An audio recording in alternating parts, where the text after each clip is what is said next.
good to be back. So good to be back.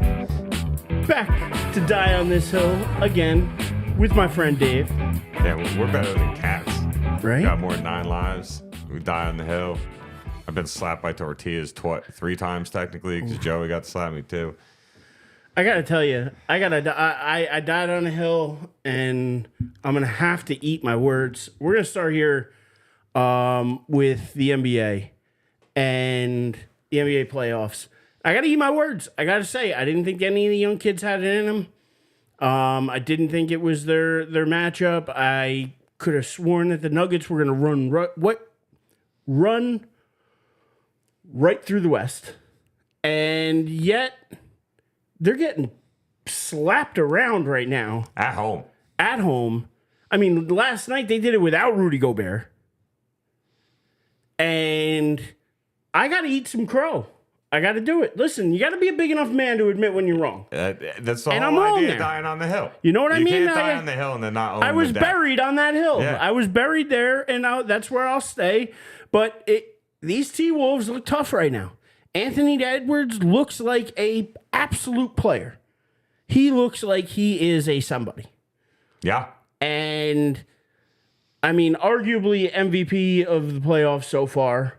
Yeah. He's otherworldly, and I got to eat crow, so I'm going to do that. And I'm going to let you talk a little bit about what you think about this series here, because this, to me, is a little bit... This is a shock. Not even a little bit of a shock. It's a shock. So I said last week when we talked about this series, the height and athleticism of Minnesota is going to cause trouble on Denver. Now, I did also say that I believe Denver would be able to handle it. And I saw it said perfectly on X today, Twitter, X, whatever it's called. I saw it on there today where somebody pointed out the fact that Denver basically has consistently had teams in a position where those teams had to adjust to how Denver plays. And once that happens, Denver, they're just too good to let you beat them at their own game. Now, Minnesota, with the way they're able to play and how they're built, they're forcing Denver to play their style of play and play into Minnesota's hands. And that's not good for Denver.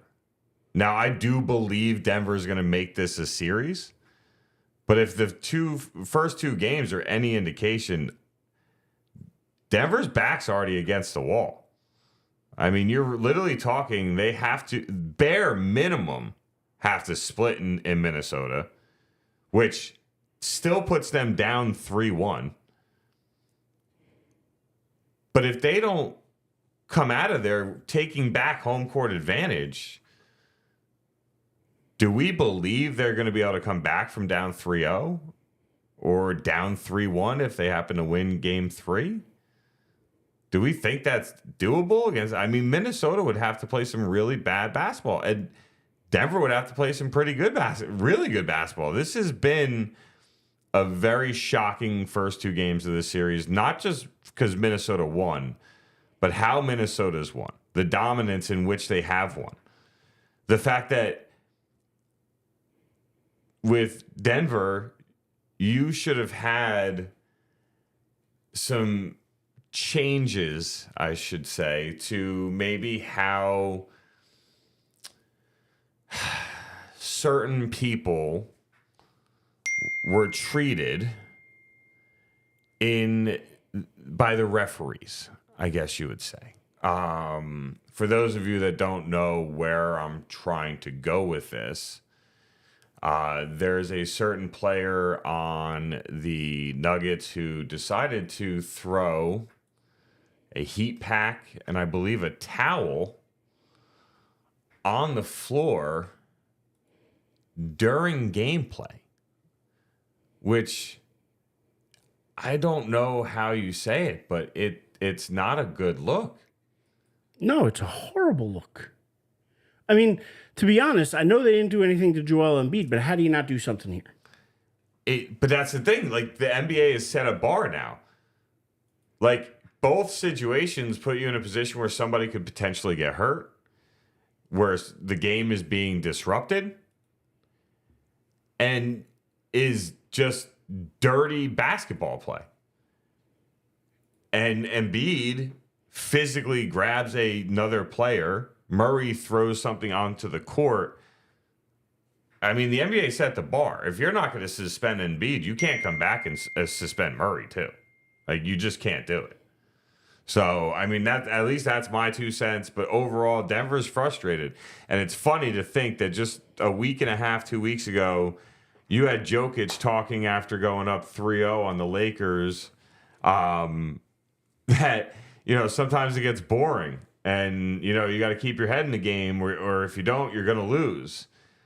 And to think that Lakers team was considered boring by Jokic, and now this Minnesota team has this Denver team and Jokic against the ropes. It's crazy how much life can change in a very short period of time. I guess that's the point I'm getting to with that. Yeah. I just, going back to Murray and talking about that situation, it's just so bad for the game. And things like this, I mean, between what happened with him, what happened with Embiid, to take the superstars out of the game, I get it. Nobody wants to do that. NBA doesn't want to do that. But I think at some point you gotta. And to me, it goes back to, I heard this earlier today, the Knicks back in the 90s. When you had that scuffle that happened and, holding on to Van Gundy's leg and everything else, there were certain Knicks that got suspended because they came off the bench, but they didn't come off the bench and get involved. They just literally took a step off the court. Yeah. And they're automatic. And I get that that's the rules. And if you step on the court when an altercation going on, you're automatically suspended. I get that. But at the same time, it doesn't make sense how that's an automatic suspension and this isn't. Yeah.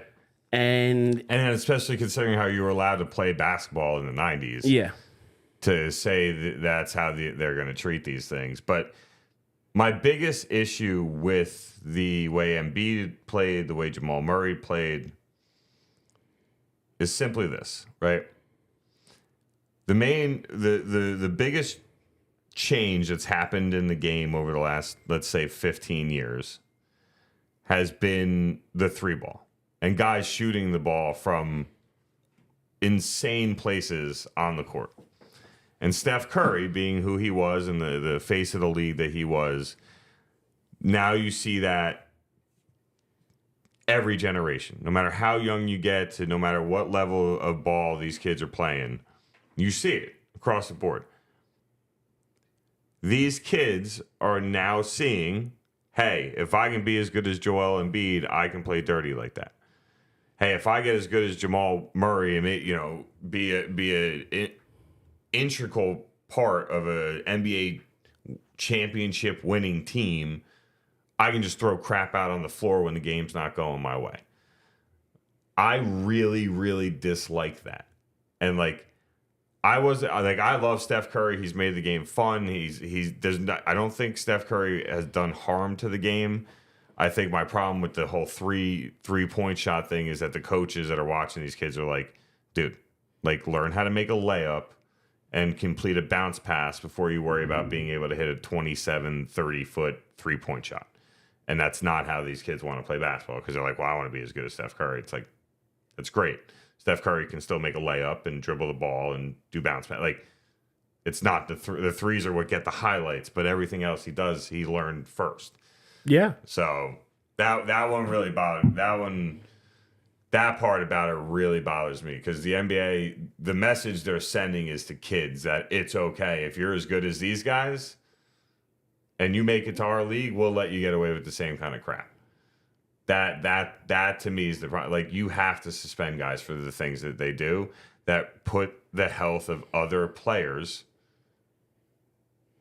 at risk. And you're not talking the 14th guy on the bench that only plays when the team's up 30 and there's 30 seconds left. Right? You're not talking that guy. If somebody slipped on that heating pack, you don't know what could have happened. Somebody could have tore a ACL. Somebody could have broken an ankle, sprained an ankle, gotten a high ankle sprain, missed 2-3 weeks. Like, dude, you're messing with people's careers. Like that. That's it's like when Embiid pulled Robinson down.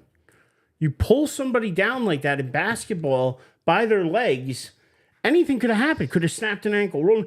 Bad enough he missed the next game, but and he's back to playing now. But still, anything can happen. And to knowingly do that and to have that intention, I'm sorry, I'm with you. I think the NBA is sending a bad example to the youth and a bad example to young superstars coming up. I couldn't agree with you more. For lack of a better phrase, they're dropping the ball on this one. Yeah. It's that simple to me. They're dropping kind of like the ball. I'm dropping the ball on all these young kids because I got to be honest. Maybe I turned 40. Maybe I'm the old guy in the room now. I don't know. I think I am. I got to be, right? I'm probably the old guy in the room now. But I didn't believe at first. I got to believe now. I got to say, the Thunder look young. They look hungry. They're going against a pretty young Mav team, too. Although I think Luka Doncic is otherworldly. Easily one of the top few players in not just the NBA, the world. He's a top 5 player in the world. Yeah, he can do everything on the court. Yeah. So, I look at this series. They're kicking off game 1 tonight. I got to think I'm probably going to be wrong about this series too, especially with how wrong I was with the Nuggets. So I'm gonna be man enough to pivot, and I'm gonna take the Thunder in this series. Ooh, but game 1 going tonight. I got to eat my words on the Nuggets series. I do. The Nuggets T-Wolves. I blew it. I have the Nuggets. Now I'm not saying I'm kind of writing the Nuggets off. They can come back, but like we said to lose 2 at home. I don't know how you come back from that. To be honest, like in the playoff series, so that means you got to go out and win on the road, and I just don't think you're going to win enough on the road. So, yeah, I am going to pick the Thunder. I don't know where you're at on this series, but the Thunder have probably the most talented young roster in the league. Who is it? Kid Gilchrist or... I can't pronounce some of these names. I got to be honest. I am. It's okay. Awful. This isn't English, but you're fine. Exactly. But all I know is they are uber talented. Gilgis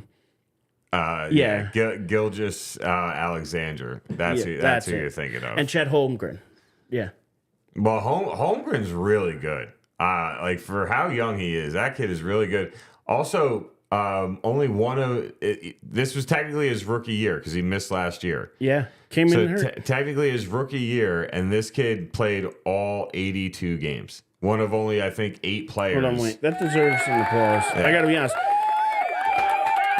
Good for you. And I'm sorry. I think about damn time. I think it is a little sad that we're celebrating a guy play like out of all the guys that play in the NBA. I think a total of 6 or 8 of them played all 82 games. That's it.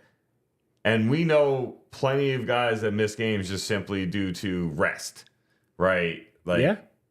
Not because they were hurt. Like, if you were hurt, you should miss a game, right? Like, you shouldn't play through. Like, if it's a playoff game, yeah, maybe you should push through certain injuries. But overall, we get it, right? It's an 82-game season. Miss a game or 2 if you need to because of injury. But really impressed by him. I think the Thunder are very... very, very good team. I think this series goes 7 games. But I'm going to take the experience and the fact that you have a top 5 player in the world on your team. And I will be picking... They also have the great saboteur, though. I'm still taking the Mavericks. I get it. And listen, at times, Kyrie's looked otherworldly, too. And he could be great, but... And they're already talking about giving Kid an extension. Kyrie and Luka work together very well. The Mavericks, they're going... I think they get through this round until they meet their doom. But I think the Mavericks are getting through this round. You think they give him max money? Who? What do you mean, who? Irving. Or you think they give Kyrie Kyrie? Irving? Yeah, they're not letting him go. That's why they're going to keep Luka. I'm sorry, that's a bad investment. That's something I wouldn't put on Shark Tank. I got to be honest. Like I wouldn't try to pitch that to Mark Cuban because guys, first of all, not even about health with him. I mean, maybe mental health because he needs to take a lot of breaks and he has a lot of different issues and social issues and this, that, and the other thing that are more important sometimes than being on the court. I'm not giving a guy a max extension who can absolutely cripple my team by just deciding to stay home because he doesn't like what, somebody says out there in the world. You know what I mean? Like that to me, it's not an injury that's keeping you down, it's yourself. And he's got a problem with himself right now. And that to me isn't worth investing in. So I don't know why Mark Cuban would do this. So it doesn't make just real as much quick, sense. don't forget, Mark Cuban no longer owns a majority share of the Mavericks. Mark Cuban sold most of his shares of the Dallas Mavericks. He only owns a small percentage of it now. So, but either way, I get the point you're trying to make. I love the little Shark Tank, connection. Very well done. I do respect all that. But you have to look at it like this.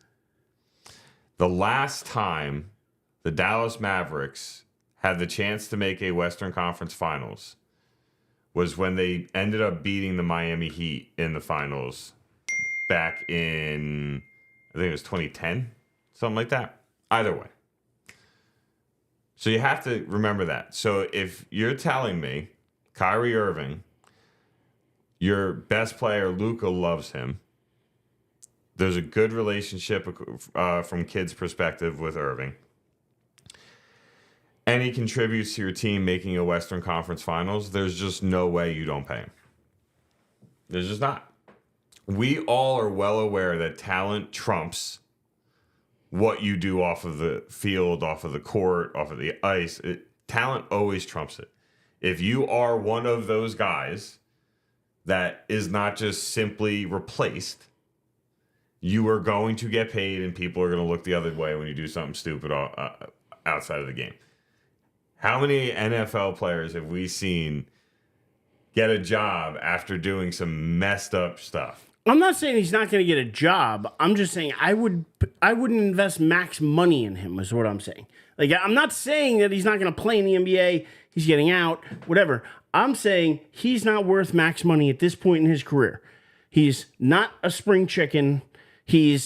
Has now a track record of not just what he did with the Nets, but also what he did in Boston. What he did in Cleveland. And what he did in Cleveland. So, I mean, you watch the trail, you'd have to be a little bit silly to say, guess what? Is it worth it? Each one of those teams paid him or gave up a lot of draft capital to get him. But do you realize that the Mavericks still made the wrong choice in the end? Because instead of re-signing Brunson for way less money, they would have paid him, they would have paid him less than what the Knicks paid him, and he would have stayed there. He didn't want to really leave, but it is they business, made an whatever. offer to him. It's not like they just stiffed him. No, I get it, but I'm just saying that instead you're going to go out and invest max money in Kyrie Irving. I mean, you look at it, Brunson, 25, 26-year-old. What's Kyrie, 30, 31 now?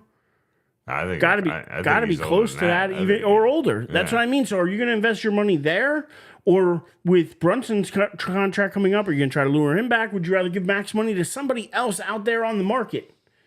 Like that's to me where I would focus because they could have had Jalen Brunson cheaper, and instead they went this direction. I just don't understand the Kyrie move. Anyway, we don't got to dwell on it. That's a shoulda, coulda, woulda, right? Like obviously with what we've seen Brunson do in New York, shoulda, coulda, woulda. He showed some signs there in Dallas. But Dallas is not going to let Kyrie walk. I don't know if they'll give him max. That I think you're right on, right? I don't disagree on the max side of things. That's where I'm dying. They will not let him go. That's where that to me, he will be wearing a Mavericks jersey probably for the remainder of his career. Okay. That hill, I will. Just to be clear, I am not dying on that hill though, because he's Kyrie Irving, and he might one day wake up. If the over under is 0.5, if the over under is 0.5, so that whether or not Kyrie Irving will play for one more team, and the over under is 0.5. Where are you going? So you're telling me you don't see Kyrie Irving you would put your money on the 0 because you don't think he's leaving the Mavericks. Because to me, I'm putting my money on the point. I'm putting it on the. I'm going over. I'm going over every time because I don't think he ends his career because of there. the age aspect, right? Like he might still want to play, and a team might want a veteran point guard on their team. I don't know. I don't know if I can take the under on that one. I think that he would like to finish his career in Dallas. I think Dallas would like him to finish his career there. All right. Well, moving over to the East. I'm going to play a little clip here because before we dive into the games, Jimmy Butler had a lot to say about these playoffs and how the Celtics wouldn't be there and the Knicks wouldn't be there if he were there. But the problem is he's not there, and I don't know if he's going to, be there much longer after Pat Riley's response, which I'm going to play for you now. But, yeah, listen to this. For him to say that, I thought, is that Jimmy trolling or is that Jimmy serious? If you're not on the court playing against Boston or on the court playing against the New York Knicks, you should keep your mouth shut. And your criticism of those teams. I could not agree with him more. You a nail on the head right there. Yeah, you've got to be kidding me. I get it that he wants to exude confidence, whatever, and he's saying, "Oh, well, if I was there," he thinks maybe it puts him in a position of leverage for an extension. I don't know, but to me, these are some stupid comments, and I'll tell you what. Doesn't sound like Pat Riley likes him very much, and he's the guy you need to keep happy. He's the guy you want on your side, especially if you're looking for that extension like Butler is. So I want to see how he handles this criticism, and to me, it's pretty wild because you don't normally see GMs or people of Pat Riley's stature. I mean, he president of operations there with Miami. You don't see people of that stature and his ilk coming out and, But let's be honest. Pat Riley is probably one of maybe 2 or 3 other guys in the NBA that could say that about their superstar player. And in my opinion, get away with it. I mean, Jimmy Butler may be a dog, but he's in the dog house right now. No doubt about that. But I also think Jimmy Butler does respect the hell out of Pat Riley. Oh, yeah. I really do. So I think I would hope he does, but that's why I'm wondering how he's going to take it. Is he going to come out and respond to that? Because the first time microphone gets in front of Jimmy Butler, it's going to be asked. Somebody's going to ask him about it, and what is his response? Now, if he takes the high road and he takes the approach of, humbleness of, he's kind of right. I shouldn't have said that. If I'm there next year, I'm going to make sure I make these teams pay, blah, blah, blah. And he turns it into something positive, then I can get on board with that. And I can say, if he comes out and says, man, he doesn't know what he's talking about. He's got to, write the checks and, stay out of my way. Then I think you got a whole different issue. So I think it's in the way he's going to respond. And I think in the way he responds could be how that extension contract and talks go. Jimmy's on another team if he responds negatively to it. Pat Riley don't give 2 shits. Pat Riley will do whatever he can. He's literally has a winning track record in the NBA that goes back to the early 80s. Like, dude has been winning rings for 40 years. He can do whatever the hell he wants, and people are going to trust in him. No, Miami's ownership ain't just going to go fire him. Like, Pat Riley will quit that job or retire. Like, Miami's ownership's not firing him. So, yeah, Jimmy Butler needs to handle this the right way, and I hope he does. Jimmy Butler got traded from Chicago, and I was not happy about that. But I'm happy to see him in Miami, which seems like the right place for him to be over the last couple years. And I do want to see him have success. It was enjoyable watching the run they went on last year. You just knew they weren't going to have enough to be able to beat Denver. But he does have health issues, and he's pushing. Oh, so yeah, Kyrie, you were probably right. I think Kyrie's like late 20s, early 30s. Jimmy Butler's going to be 34 this coming season. That's what I heard. So yeah, so Jimmy Butler's getting up there, right? Like, so yeah, I mean, he's got 1 year left with Miami under contract. Is there two more years? It seems like is what his agent supposedly is going to be asking for, and close to max money. I mean, are you going to pay Jimmy? Talking about Kyrie. I mean, playoff Jimmy was no joke, but NBA Finals Kyrie, that was special. That was a performance for the ages. If it wasn't for the fact that LeBron basically averaged a triple-double, Kyrie was your MVP. Like, so, yeah, Jimmy, I hope you handle it the right way. Miami's where you need to be. Yeah. Well, I'll tell you what, the place to be right now is in New York because, I mean, if you're not a New York fan, then I feel sorry for you because it's a fun time right now. It sucks. It is a fun time to be in New York. Well, I mean, listen, you can be excited about literally every single sport right now because you could be excited if you're a Giant or Jet fan about the draft. You could be excited about baseball because the Yankees and Mets are playing. You could be excited about hockey because for a while there, the Islanders were in the playoffs, Rangers are in the playoffs. Only team that kind of missed out in the local region was the Devils. Even though they knocked out the Rangers last But year. which they did. But do we know what pick the Devils got today? Nah, it took too long to load. I didn't feel like but anyway, watching it. you could be hopeful for their draft pick tonight and where they're going to draft. So there's many reasons to be excited, including the Knicks, the Rangers. It's an exciting time to be around this sports town, and I got to tell you, this Knick team is fun to watch. And this series against the Pacers, they took game one last night, another close game. Every game is a dogfight with them. Every game is entertaining to watch. And it's reminiscent of the 90s. It's reminiscent of all those times when you would see Dale Davis and Rick Schmitz and Antonio Davis and Reggie Miller and, 8 points and 9 points and 8 seconds, whatever it was. Today's the anniversary of that, actually. I bet it is. I think it was 8 points and 9 seconds, right? Mm-hmm.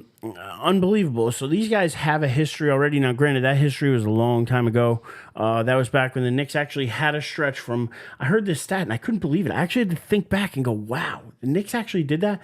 From 1992 to 2000, the Knicks made it into the second round every single year. Yep.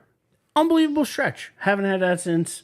We've been waiting to get back to glory. Including 2 finals appearances. Yeah. I mean, and then you include the strike shortened season where they made the championship too. So you had 94, 95, and then you had that year, 2000 or 2001. That's the second. Yeah, they made it twice. 99.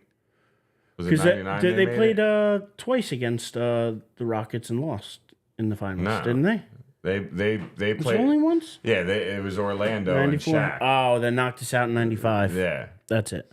So, so it's been a long time, and we've been waiting to see this rivalry. And I'm glad that it's got a spark. I'm glad that it's got some intensity. I'm glad the first game was close, but it does make me nervous. I do think the Knicks need to hold serve here at home. Otherwise, they lose this game, and it turns into a home series for Indiana.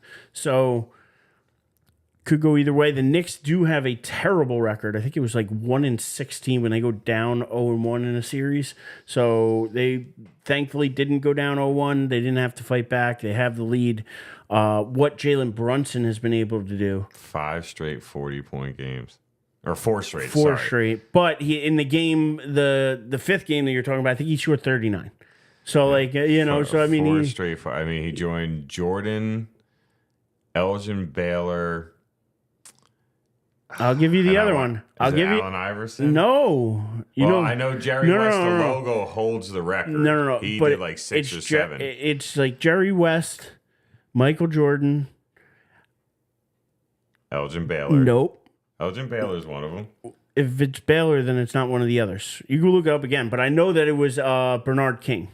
Because he was a Knick. In 1984, Bernard King had 4 straight 40-point games. And who was the other one? I think it was Jordan, Brunson, King, and if you're convinced it's Baylor, I'm about 90% confident that I'm remembering that correctly. That's who. I just know. Then it's not Jerry West.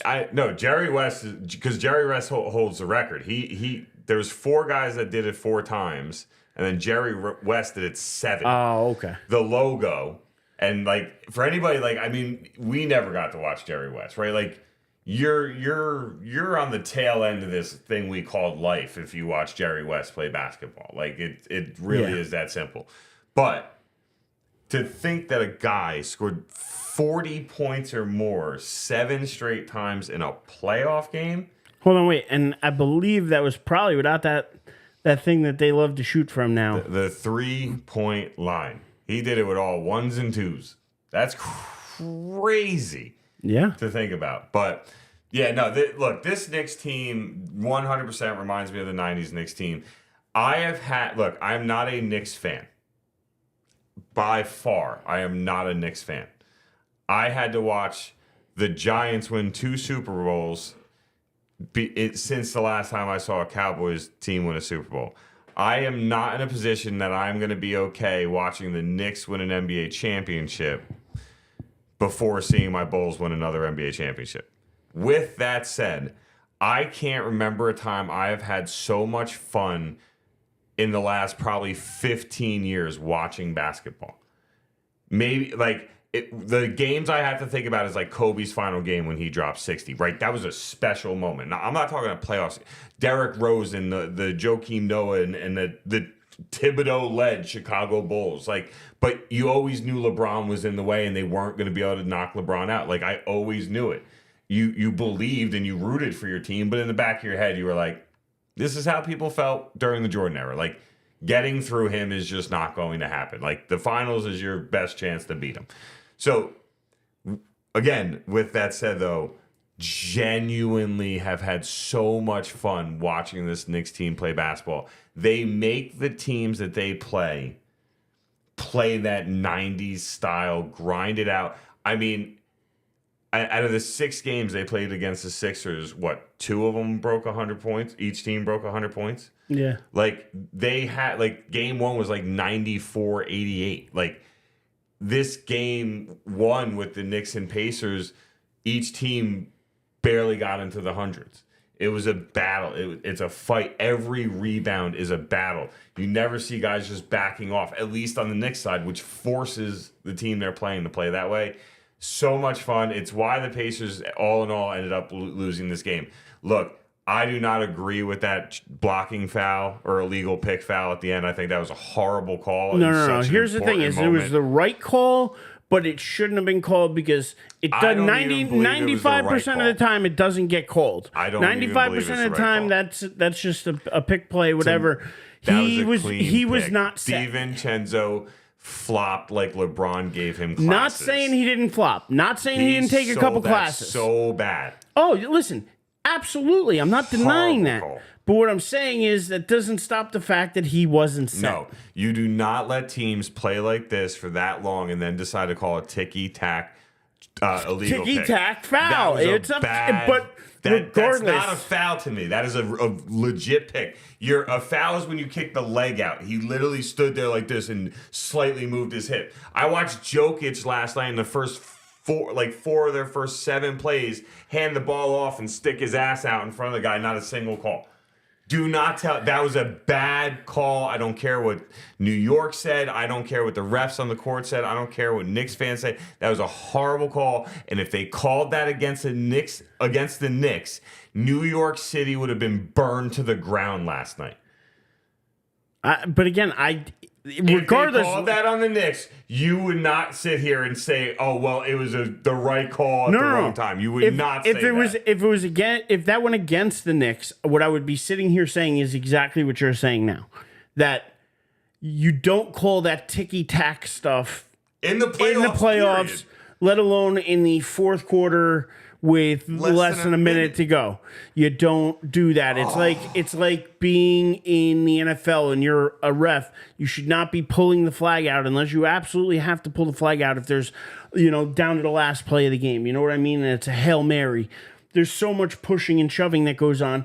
I guarantee you there's pass interference there somewhere. Unless the defense is tackling the guy to the ground while he's trying to catch the ball, you do not throw a flag in that. You don't throw a flag. But again, we all know that technically, that is pass interference. Technically, we know that. We know that on a technical level, that is a foul.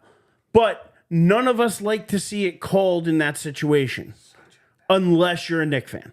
Then you like that call and you root for that ref to keep it going. You want that ref to get a bonus. You're like, know what dude, I mean? what's your home address? I'm gonna send you some You're edibles. traveling with us, right? So I mean that's that. But so I think you nailed it on the head. That you're absolutely right.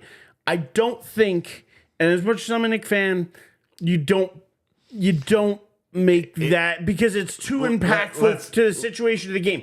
Let's too be honest, impactful. That's so much easier for you to say because the call went in the Knicks' favor and they won the game, so you're good. But that's got to make it a lot easier to say. But with that said, right, because that call really legitimately last night, that pissed me off because that was such a great game. And to me, what it did was it gave all those Pacer fans, and I'm not saying this in a like, oh, Pacers fans suck or they're horrible fans, like how I feel about Philly fans. No disrespect to anyone that might be listening to us, to the Philly fan, but your fan base sucks. But Pacers fans, if they don't make that call, you're a Pacers fan waking up today saying my team blew a freaking 9-point lead with under 5 minutes or with like 6 minutes left in the fourth quarter. We blew a 9-point lead, and not only blew a 9-point lead, but ended up losing by 5. We got outscored by 14 points in half a quarter in game 1 of the second round of the NBA playoffs. That, to me, is what you want the team you're playing to be saying to themselves. Not if it wasn't for that call. Because even the guys in the Pacers locker room, that's what they're going to focus on. So they're going to go out with no lack of confidence, with nothing against them other, like, instead of stumbling into the game saying, man, we fucked up, we blew a 14-point lead, like, man, we just, like, we had that one, like, in a feeling of disappointment. Instead, they feel like they got robbed, and that means you come out with a chip on your shoulder. Now, don't get me wrong. The Knicks play every game with a chip on their shoulder. So, do I think that's going to make or break that game 2? No. But it means Indiana is going to come out and play, but it also means we're going to get another game that reminds me of 90s basketball, and that makes me amped as hell. So, very much looking forward to game 2 tomorrow. Right? How can you not be? It's an exciting series. It brings you back. You get those old nostalgia feelings. I got to tell you, feeling more like the 90s old school basketball because, again, defense. It used to be something that people said, and I haven't heard it much said in recent years, but to me it still rings true. Defense wins championships. And if you can score and you can find a way to stop their top scorer or find a way to slow down that offense, I mean, the Pacers run a very up and down game. Oh, yeah. They run a very fast-paced game. If the Knicks could, like you said, force them to play their style of basketball, physical, grind it out, half-court offense, like hold that, not let the pace get too out of control, I think the Knicks, the one thing that Thibodeau teaches is defense, and that's their strong suit. They have one of the best defenders in the league in Anunoby, who, again, I have to just eat my words on because that trade is looking better and better with every game he plays. I told you were not going to. Did I not tell you were not going to regret trading for him? Yes, you were right, and I was wrong. It's, again, I just got to eat it. I got to own it, and I own it. This is live casted and recorded. But this is what you do as a man sometimes. You got to stand up and say, listen, I'm wrong. It happens. So I was completely wrong on the Anunoby trade, and I couldn't be happier about it. I'll be happy to be wrong on this every time because he's turning out fantastic. We just need him to, stay on the court. As long as he does that, I mean, this team, what Hart's doing is phenomenal. I think he's number 2 only behind Jokic in rebounding in the playoffs. He leads the playoffs in rebounding. Literally leads my friend sent me the stat earlier today. Leads the playoffs in rebounding. There you go. As a 6'4" guard. Like 87, right? Second in all-time history for average rebounds per game in the playoffs, behind some guy that played in the 50s, and he's only behind him by 0.4 rebounds a game. Who was that guy? George Mikan? Yeah, right. I don't even remember that name. No, it wasn't like a Hall of Fame name that I've ever heard before. I mean, he might be a Hall of Famer, but if he is, I never heard of him before. Never read the name, saw it ever. I was just like, that's a crazy stat. Like, number 2 in all-time NBA history in rebounds per game for a player that's 6'4" or under. Yeah, I mean, that's also a weird stat to pay attention to. I mean, I know it not to, I know it's his last name, but I mean, he plays with heart. Like, he does. He gives it his all, and on every aspect from rebounding to assists to even scoring. Last night, to see him and DiVincenzo combine for 49 points.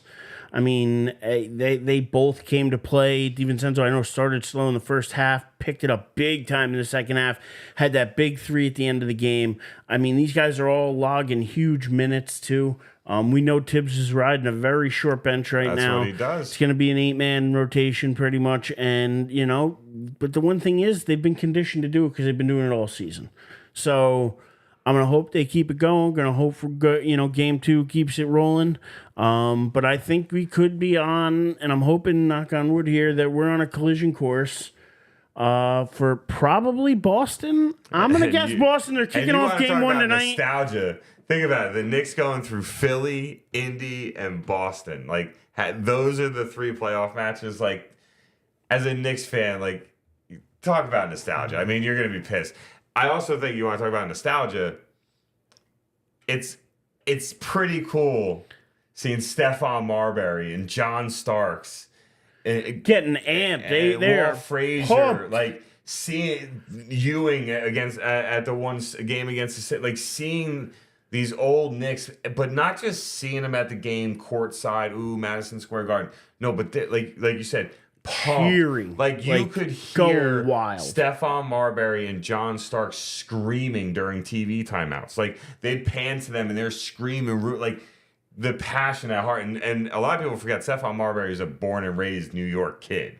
Like Melo too. So Melo's there's something special there. The Villanova boys in general, though, like the only thing that's gotta make you worried is with how they play. They need to get ahead, and I don't mean ahead score wise in the game. They've proven numerous times they can fight back from any deficit and keep a game close. But as the series wears on, if you get to that game 6, you saw they almost lost to Philly in game 6, right? You get to that game 6, you get to that game 7 with the short rotation that Tibbs plays, and as the playoffs wear on. The energy, the depth, the ability to maintain that effort level gets harder and harder and harder. And this is a very young team that has not done that. So it's a double-edged sword, right? They're younger, so they got more legs, they got more energy. But the experience side of things and making the right choices, which they've done an amazing job of. To me, though, the big question mark if I'm Indy is where the hell was Halliburton? He's supposed to be your big name player. My man shot the ball at 2 for 6? Yeah. And scored 6 points. You are supposed to be the superstar of this team. And then you're not making an appearance anywhere else. His 2 biggest things were 8 assists, 4 steals. Yes, everybody, I'm cheating. I have the stats up in front of me. I am not some guy but even that like you're talking though, in 22 minutes, McConnell was able to put up 18. Yeah. So I mean, it definitely wasn't Halliburton's best game for sure. I think what did help them was the play at Turner. He drilled, I think, a big 3 at the end of the third. You had Siakam. Obi. Obi topping with the in between the leg dunk in the middle of a play. I mean, highlight. That's a ballsy move, dude. That's confidence right there, though. Ooh. That's him showing out and saying, listen, you got rid of me, you traded me, and I'm about to put it down in your face. I watched that was I was like, oh, shit. That's what that was. That was a little how you like me now. Yeah, that was dirty. How you like me now. I think this series goes. I think the Knicks take this one in 6. Just to kind of bring us full circle. Yeah, I'm with you. I think about that. I think about 6. I'm really hoping it doesn't go 7. But and then just to real quick touch on that last series that we brushed on before, but that Celtics Cavs series. I kind of think that the Celtics are gonna find a way through this. So yeah, I'm leaning Celtics in 5. I don't know how you're feeling. I think the Cavs will win a game at home, but I think that's all they're going to do. They struggled against the Magic, who are a young and up-and-coming team, but they're still missing a piece or two. Speaking of which, and we'll get to this stuff, in a couple months, but apparently a lot of people, rumors are already starting to say that Klay Thompson could be a veteran presence they bring in to help kind of hold that team together and help them learn how to win. But either way, it's a 7-game series. So Cleveland had to play a tough 7-game series. Now you got to play arguably the best team in the NBA. I mean, they are the best team in the NBA if you go based off of record this season. They are the overall number 1 seed in the playoffs, but I think it's debatable to say whether or not they truly are the best team once we get where we're at. So, but yeah, I got Boston in 5. Tatum, Brown. I just think there's a little too much for Cleveland and Spider Mitchell to be able to keep up with. Just wanted to check. Porzingis done for the playoffs? No. So when's he due back? So basically, what they're doing is they're kind of like if this was Game 7, he'd play. Okay, so Right. he's on the verge. Yeah, he could play if he needed to, but he's keeping it back. They're being very cautious because they believe they can beat Cleveland without him. I'll tell you what, though, that series, if it gets there, that Celtics-Knicks series, that is going to be, I mean, because not only that, but not only just the history, Celtics-Knicks, like, the cities. But the cities themselves. But now you throw in Porzingis on top of that, and the Unicorn likes to make a special appearance at the Garden. So he could do some damage against the Knicks, and probably that could be a hell of a series. And yeah, I'm gonna say that that's scary. But yeah, I don't know how I'd go in that series. Hey, you got Game 2 tomorrow night against Indy. That's what we need to worry about. You can't look ahead. You got to stay where you're at. You can't look ahead. Game 1 in New York with the Knicks riding the momentum of their. You know who didn't steal any games though, and just to transition us to the next topic here, but I don't know where I was going with this. So I don't know. I guess I'm just gonna generally sucked. Yeah, I didn't think it was a specific that's what happened right there with that transition. Type of suck. Yeah, it just sucked. So there's no easy way to do this. We're just gonna switch over to the NBA. I was gonna try and transition it nicely, but I sucked. It didn't go well. I for sucked. you. But no, it doesn't suck is the Rangers. And number 1 team, President's Trophy, President's, is it Cup or President's Trophy? President's Cup. I think it's Trophy. I could be wrong. Anyway, Rangers, best team in hockey, kicking ass. They're playing right now down 2-1 to the Hurricanes. Hurricanes actually favored in this series according to Vegas before the series started. Going to be a hell of a series, and I'm excited for it. So I know they're down right now 2-1, but that being said, they're up 1-0 in the series, and they're playing some fun hockey. They're playing good, fun hockey, and Mika Zibanejad has been fun to watch. Panarin, the bread man, Bread himself, he I don't have enough good things to say about this team. The goaltending has been excellent so far, and we all know that's what happens in the playoffs. Goaltending wins championships. Oh, yeah. And Shesterkin, backed up by Quick, they have a really good 1-2 tandem that can go with anybody else in the league. It's exciting. And 30 years later, here we are again, Knicks and Rangers, but this Ranger team looks good. They look hungry. They look fun. And imagine they play identically, right? So, like, let's just say the Rangers lost tonight, and then the Knicks lose tomorrow, but then the Rangers win the next game, and the Knicks, and like both series end up in Game 7, and you're like, whoever plays first, you're like, you need to win because if you lose, that means they're gonna lose. Like, that's what like we've said before. Like, fan is short for fanatic, right? Like, you can't help it. But I think what's interesting is I feel like the teams are very evenly matched. I think they play a very similar style of hockey, but I think the Rangers have the leg up on the goaltending side. And I'm not saying leaps and bounds different, right? Like, it's a pretty small margin we're working with here, but I do think the Rangers have the better goaltender. But with that said, I think the main reason why it's hard to argue that the NHL playoffs are one of the most, if not the most entertaining playoffs that are out there is because that puck bounces really weird. Ice works really funny, right? Like all you need is one little thing here, one little thing there. I mean, you could, if you look at the Panthers-Bruins game from last night, Panthers come out up, score quick, up 1-0. They make some stupid mistakes, go down 2-1 because of turnovers in their own zone. And then Boston just piled it on to take game one. Like the Rangers and Hurricanes play very good hockey, and I think it's going to be little things like that that are going to make the difference, right? Hurricanes are up right now 2-1 end of the first Game period. one though, first period, they put a couple off the crossbar. So I mean, they were within inches of a different outcome in game one and a different score, and I mean more than a few times in the first period. And I think throughout the game they probably hit 3 or 4 posts in game one at least. So I look at it as a hell of a series. I'm hoping the Rangers take it in 6. I hope it doesn't go the full 7. But this one, to me, looks like it may go the full 7. Like you said, evenly matched. And I got to think that this right here could be who goes to the finals. Like unless they beat each other up so much.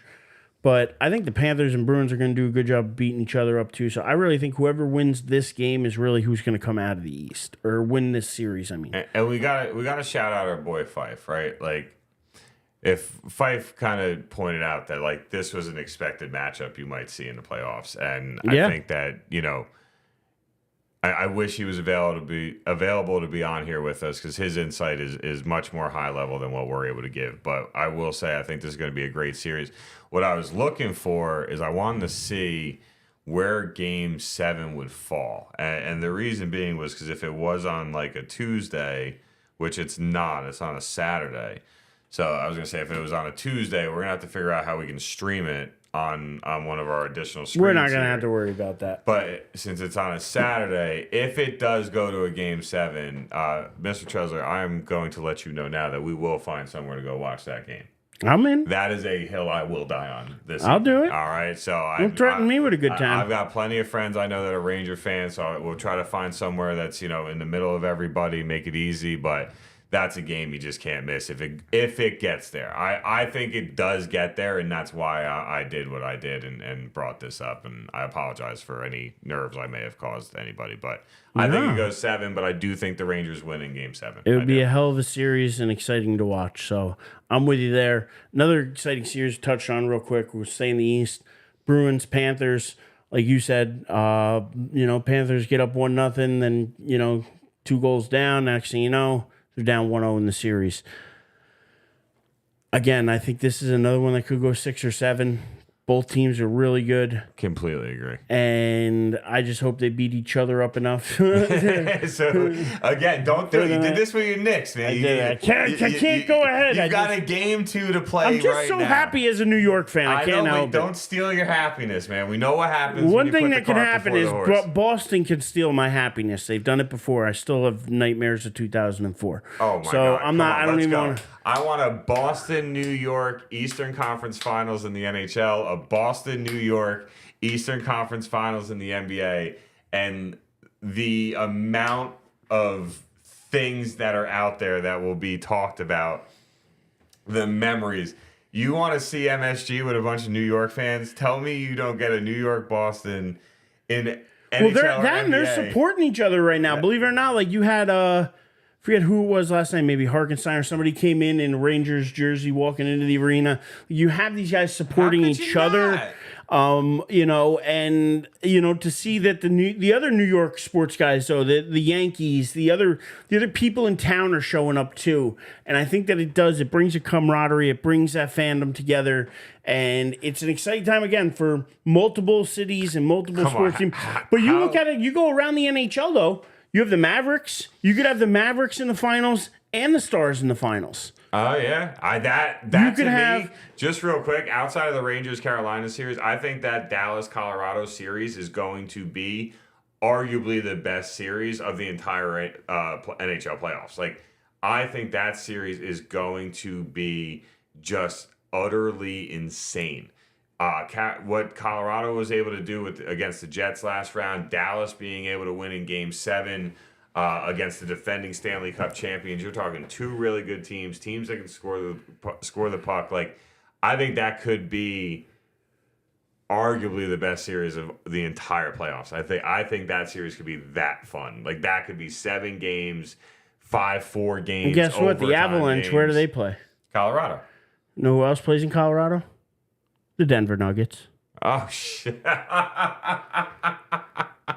I'm just saying, there's a lot of I did actually see one of those memes. parody You here. know the ones with the snake heads, whatever the hell it's called. Yeah, the yeah, or hydras the- or whatever, right? And it's like the one sports emblem on the one looking mean and tough is the Dallas Stars. The next one's the Dallas Mavericks. The next tough one is who plays baseball in the Dallas area. Or is it just the Houston Astros? I don't. Yeah, Astros probably. So maybe the Astros, because it had all 4 major sports in the U.S. The 3 mean-looking Or ones. the Rockies, you mean? Maybe the Rockies? It's Colorado. Colorado Rockies. Yeah. No, this was all Dallas sports teams because of the stupid. Oh, Dallas. I thought we were talking because of yeah. the stupid, idiotic-looking Hydra Oh, head yeah, was yeah. the Cowboys emblem.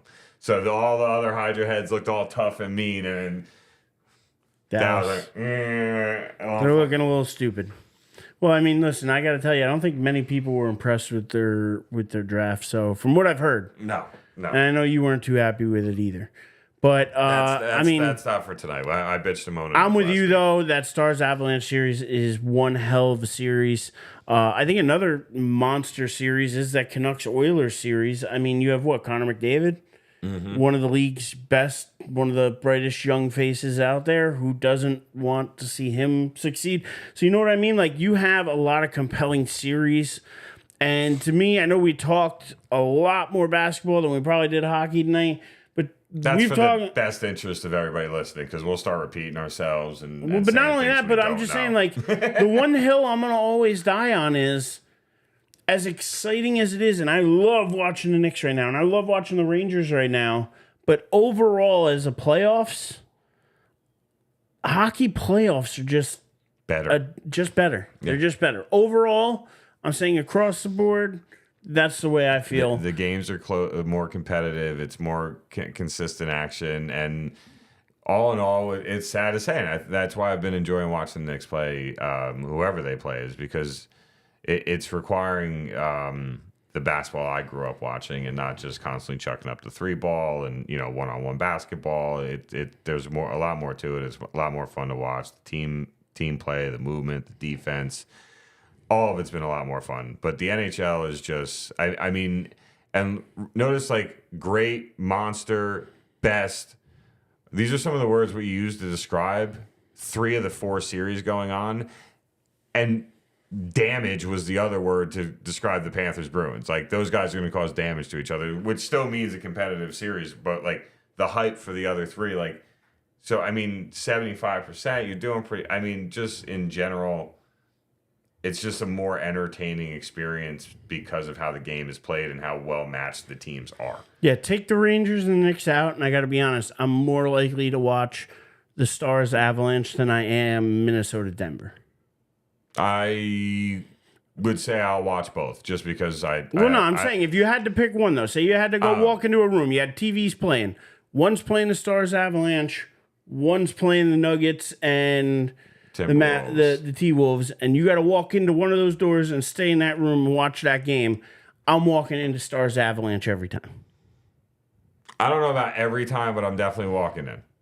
I'm going Stars Avalanche first, but I might hit third period, or maybe go to the Dallas Denver game for the first 2 quarters, and then go watch the third period of the Stars Avalanche game, and then get back to the I would be very torn and wish there was 2 versions of myself so that I could actually enjoy both games, but that's not how life works. So I would have to pick one door, and if I have to, I would go Stars Avalanche, because I really think that's gonna be a lot of fun to watch. Like, that game's gonna keep me up later tonight than I want to be awake.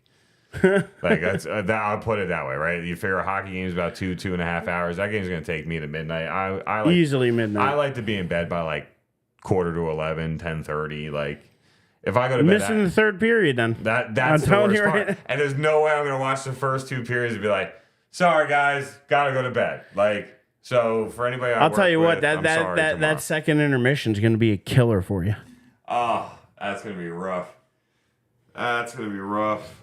I got too much to do tomorrow, so I can't drink to keep myself awake and wash away the concern of being responsible. So, also everybody, I want to shout it out. Me and Erich both rocking Marvel shirts today. I've got like the team. Got Spider-Man. I got Daredevil, Iron Man. Got Hulk, Captain America, Thor. You got pretty much you got the whole squad there. You got the whole squad. Hey, Hawkeye, you can't be in this. We're going to bring in the Spider-Man and Daredevil instead, which I'm cool with. But either way, I got Wolverine up here. I never actually fully looked at who's on this shirt. I just saw Marvel and got it. I was all good with it. And I see Erich with his Captain America shield on him. Yeah, listen. So, Cap. Listen, America. You can't not support America. So, speaking of which, I think that's the one thing that does work in the Rangers' favor, too. Like, America, right? Like, it's an election year. Red, white, and blue. Patriotic. New York. Like, I think maybe that works in their favor as well. I don't know. You're grasping at strings here. I don't want to see the Rangers, nor do I want to see the Knicks win a championship. I'm bitter like that. It is what it is. But I will tell you, I will be very happy for my friends that get to experience that, and then I'll curse them internally. It's up to you, New York. How much did you enjoy? New York.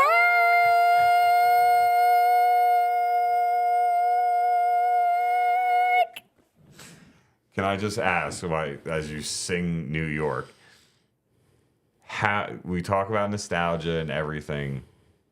And I'm good talking NBA. I'm good, but I just have to say this because I think anybody out there that's listening to this or watching us, shout out to anybody that might be out there watching. Catching a replay later, man. I think that the one most nostalgic thing that no matter who you are, that was very enjoyable last night was when they would cut to commercial break and you heard the old school 90s jam, go New York, go New York, go New York. I'm like, oh my God, they are just vibing on this. They're taking advantage of how long it's been. And man, did that hit some heartstrings right there. Like, I thought of my dad on that one. Like, my dad, when the Knicks would be beating the Bulls, he'd look over at me and be like, go New York, go New York. Like, my dad. Like, he was a very quiet, calm man. And he'd just look at me and be like, go New York, go New York, go. I'd be like, you know what? Like, I was too young to curse at him, but man, did I want to curse at him. Oh, yeah. But, I mean, listen, that's what they're there for. They rib you. That's their job. It's the times you remember, though, in the sports that you grew up with, being able to have that camaraderie, because that's where we all get it from. That's where whether it was your mother, father, wherever, you got that fandom from somewhere. You got that because from your friends, from somewhere. And to have those memories of the first time, like, I can still remember the very first, like, one of the earliest sports memories I have, believe it or not, is the kick right. With wide right for the Giants in the Super Bowl. Some of my earliest memories of watching, like, the Rangers in '94 with my dad on the couch, and just getting into hockey for the first time as a kid. Like, those are things that stick with you forever. Oh, yeah. They're worth every moment as a parent. Absolutely. But, I mean, they're worth the memories, too. Because now you look back and you're like, at the moment, I was like, shut up, Dad, whatever. You're annoying. Like, go watch the game in the other room. Now you look back and you're like, but that was, like, awesome. Like, you guys were sitting there and enjoying the same thing, and maybe in different ways, and maybe you were upset that the Bulls were losing that game or whatever. But at the same time, you were having fun with your dad, and that's what it's all about. I look at it like this. He would have a game every now and then that he could do that to me, but I always got the last laugh because the Knicks would always get knocked out of the playoffs by the Bulls, and then I get to watch the Bulls win the finals. So I always had the last laugh, and it was always funny to see him get into it and all that. I'll never forget the one playoff game. Knicks fans to this day will die on the hill of saying that was it Oakley got fouled. Remember, it was like a scramble at the rim and rebound. This is a whole freaking thing, and people to this day will die on the hill saying that was a foul. Chicago shouldn't have gotten the ball. The Knicks should have won that game, which would have gave them the series. Like, all this shit.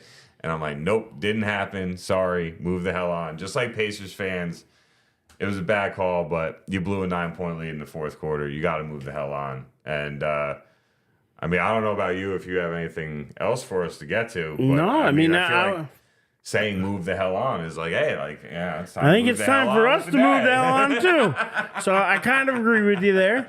So why don't you do me a favor and tell the kiddies, or I keep saying that, tell the people where they can find you. Yeah, it's going to be real awkward if our target audience is like 5 to 8-year-old children. We're going to have a lot more to worry about than YouTube being mad at us for cursing. I'll just say that. But David Hastings 23 at X. I got it right this time. David Hastings 23 at X. Besides that, I don't really do much posting or anything. Well, you can follow us at Die on This Hill on YouTube, at Die on This Hill, Spotify, Apple. Find me on X at The Living Legend. Until next time, don't be afraid to have an opinion and die on this hill.